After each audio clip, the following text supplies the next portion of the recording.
Finally, for the limits both of time and space, requiring me to avoid redundancy and the temptation to meander into every detour and byway. After my stroke in 2001, I expressed doubt that, with my eyesight and energy diminished, I would be able to undertake this book. A friend and gifted writer advised me, just tell stories. I've always liked telling stories and have lots of stories to tell. Historian David McCullough has worried that we are losing the national memory of America's story, forgetting who we are and what it's taken to come this far. This book is simply and primarily a collection of one man's memories. It may not fully satisfy either serious historians or sensation seekers, but I hope it will help recall not just my own story, but an inspiring chapter in America's story.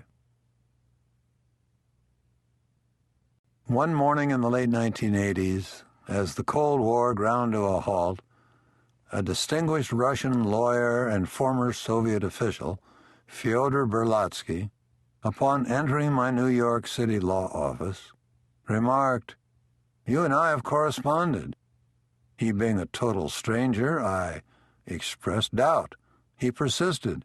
"Didn't you help draft Kennedy's letters to Khrushchev during the Cuban Missile Crisis?" I smiled. "Well," he continued, "I helped draft Khrushchev's letters to Kennedy." Probably an exaggeration on his part. Many others on Khrushchev's staff likely had primary responsibility. In fact, no moment in my life has ever placed more pressure upon me or ultimately given me greater satisfaction than the moment late in the afternoon of Saturday, October 27, 1962, when the President of the United States, John F. Kennedy, asked me to draft, with guidance from his brother, Attorney General Robert F. Kennedy, a letter for the President's signature to Soviet Council of Ministers Chairman Nikita Khrushchev. It was the most fateful message I would ever draft. I was 34 years old.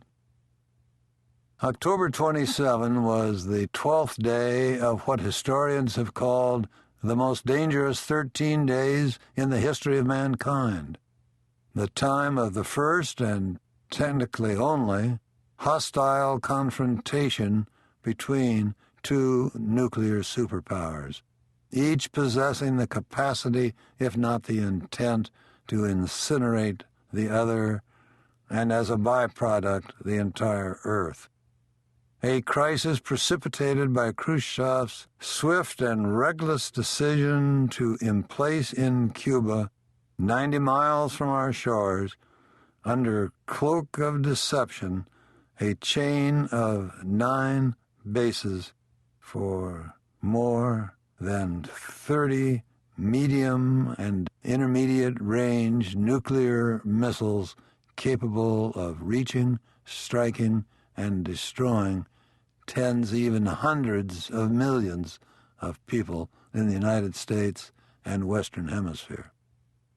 The President, only 45 years old, had dispatched his 36-year-old Attorney General and me to prepare this letter at the end of an intense debate among his principal advisors, who constituted the Executive Committee of the National Security Council, or EXCOM, which, while RFK and I sat in my office drafting, was still assembled in the cabinet room down the hall, meeting with the President and awaiting our handiwork.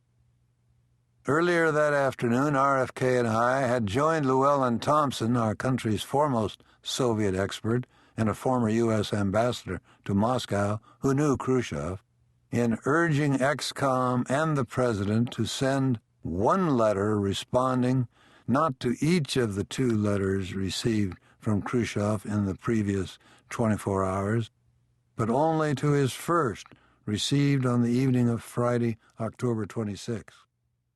That letter had seemed to convey in part